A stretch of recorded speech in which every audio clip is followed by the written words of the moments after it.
Hello friends, welcome back to my channel দাদা study centre. তো বন্ধুরা, আজকের এই ভিডিওটিতে আমার আলোচনার বিষয় হলো তৃতীয় শ্রেণীর যে গণিত বিষয়টা আছে, সেই তৃতীয় শ্রেণীর গণিত বিষয়ে তোমরা প্রত্যেকে তোমাদের বইয়ের 133 নাম্বার পেজটি খুলে নাও। সেই 133 নাম্বার পেজেরই অঙ্কগুলির সমাধান করা হবে বন্ধুরা। তো তোমাদেরকে বলো, তোমরা প্রত্যেকে খুব মন দিয়ে দেখো। দেখো এখানে যেটা বলেছে, আমার কাছে একটা দেখো, আমার কাছে 132টি লজেন্স আছে। লজেন্স আছে আমি 6জন বন্ধুর মধ্যে সমান ভাগে ভাগ করে দিলাম। আমি 6জন বন্ধুর মধ্যে সমান ভাগে ভাগ করে দিলাম। প্রত্যেকে কতগুলো লজেন্স পাবে? প্রত্যেকে কতগুলো লজেন্স পাবে? ক্লিয়ার হয়েছে? দেখো, খুবই ইজি আর সহজ ব্যাপারটা। তাহলে কতটি লজেন্স আছে? দেখো, 132টি লজেন্স আছে। কতজন বন্ধুর মধ্যে সমান ভাগ ভাগ করবো? 6জন বন্ধুর মধ্যে, সেই জন্য 6 করে দিলাম। আমরা কি জানি? 6 দুগুণে 12, 1 আর এই দুইটা নিভে যাবে, 6 দুগুণে 12, তাহলে কত হয়ে যাচ্ছে? 22 জন। অতএব প্রত্যেকে কতগুলো করে লজেন্স পাবে? অতএব প্রত্যেকে 22টি লজেন্স পাবে। অতএব প্রত্যেকে 22টি লজেন্স পাবে। তোমাদের কারো কোনো প্রবলেম আছে? কারো কি কোনো সমস্যা আছে? বুঝতে পেরেছো আশা করছি। ঠিক আছে, তাহলে এটা তোমরা করে নাও, করে নাও প্রত্যেকে।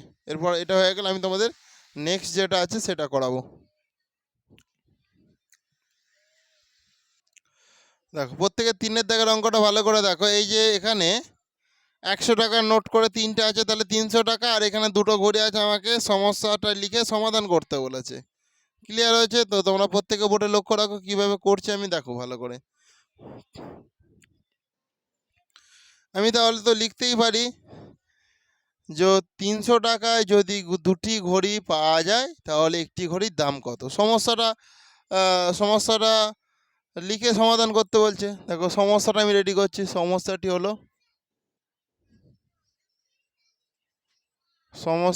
হলো, দেখো, 300 টাকায় যদি দুটি ঘড়ির দাম হয়, 300 টাকায় যদি দুটি ঘড়ি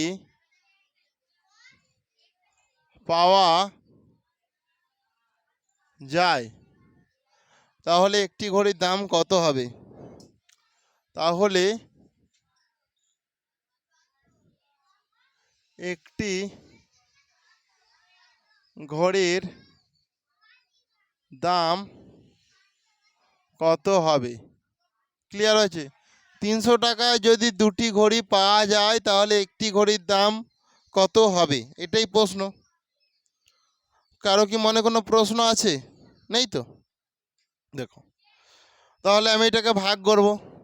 এই যে 300 আছে, 300কে আমি 2 দিয়ে ভাগ করব। দেখো, 2 একে 2, 1 5, 2 সাথে 1 0, 5 কেন 1 0। দেখো, 2 একে 2, তাহলে এই বিয়োগ করতে 1, এই শূন্যটা নামবে এবার। তাহলে 2 5 10, এই শূন্যটা এখানে নেমে গেল, 2 শূন্যই শূন্য, তাহলে কত হয়ে যাচ্ছে? 150 হয়ে যাচ্ছে। অতএব একটি ঘড়ির দাম 150 টাকা। অতএব একটি ঘড়ির দাম 150 টাকা। তোমাদের কারো কি কোনো প্রবলেম আছে, কোনো সমস্যা আছে? নেই তো? ঠিক আছে, তাহলে তোমরা করে নাও। এরপর এটা হয়ে গেলে আমি তোমাদের নেক্সট প্রশ্নের সমাধান করাবো। করে নাও প্রত্যেকে।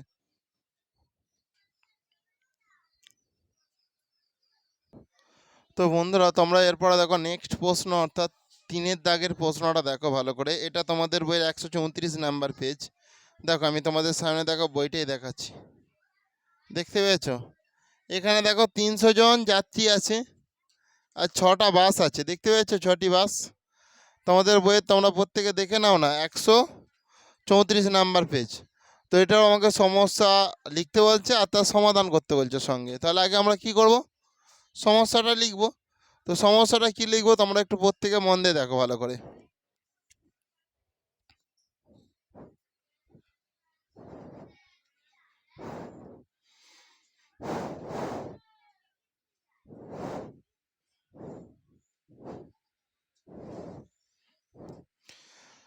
দেখো সমস্যাটি হলো 300 জন যাত্রীর জন্য যদি 6টি বাসের দরকার হয়, লিখবো দেখো 300 জন যাত্রীর জন্য যদি 6টি বাসের দরকার হয়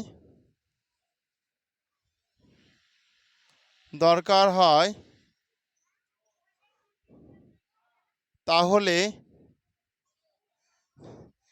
একটি বাসের জন্য কতজন লাগবে?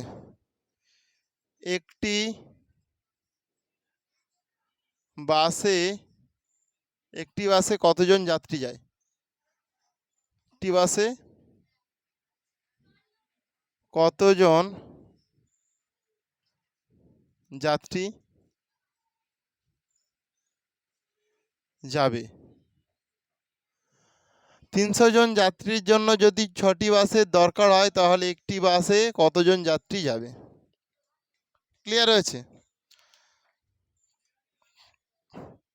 দেখো তাহলে আমি এটা যেভাবে করব দেখো, এখানে যেরকম 300 লেখার আমি লিখে দিলাম। এটা কত?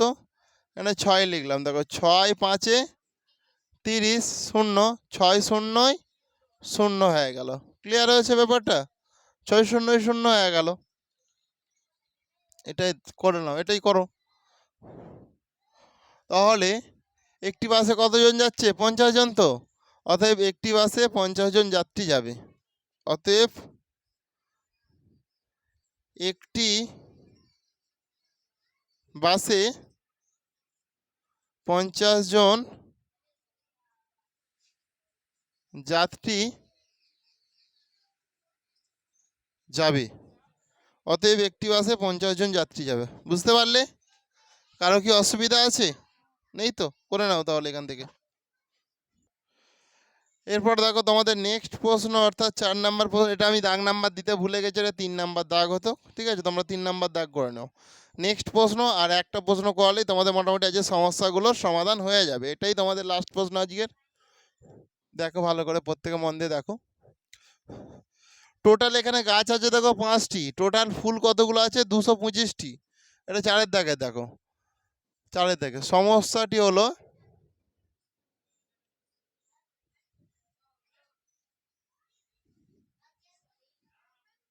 দেখো 5টি গাছে যদি 225টি ফুল ফোটে তাহলে একটি গাছে কতগুলো ফুল ফুটেছিল? দেখো 5টি গাছে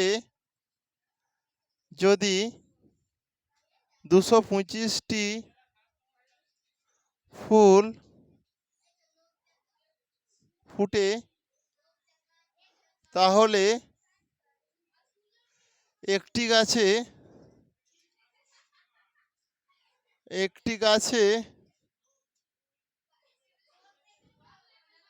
কতগুলি ফুল ফুটেছিল। ক্লিয়ার আছে? 6টি গাছ 5টি গাছে যদি 225টি ফুল ফুটে তাহলে একটি গাছে কতগুলো ফুল ফুটেছিল? এটাই প্রশ্ন। বুঝতে পারলে? তাহলে দেখো আমি কিভাবে করব, ভাগ করব। 225কে আমি 5 দিয়ে ভাগ করব। 5 4 20, 2 5, 5 5 25, তাহলে কত হচ্ছে? 45টি। অতএব একটি